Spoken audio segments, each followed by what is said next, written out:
Buckingham Palace to Trafalgar Square, or from the Louvre to the Eiffel Tower.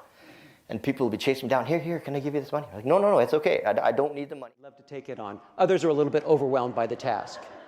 My friend Rick here, lying on the floor of the Louvre Museum, right?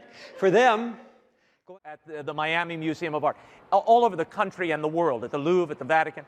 I like that idea that it's grounded in something permanent. It turned up in Spain. It is an oil study for the ceiling of the Louvre that finally in the 18th... They really can. I know tourists are good for about 2 hours in the Louvre. And our job as tour guides and guidebook writers is to cut through the superlatives and lay out... anymore. But if you look right to your left in the Louvre, here's how I look at the best paintings in museums. You want to know my secret? Hale, he says, whenever a language dies, it's like a bomb being dropped on the Louvre, because you're just losing that whole cultural heritage. There's no way to... Skilled performances. From Lascaux to the Louvre to Carnegie Hall, human beings have a permanent...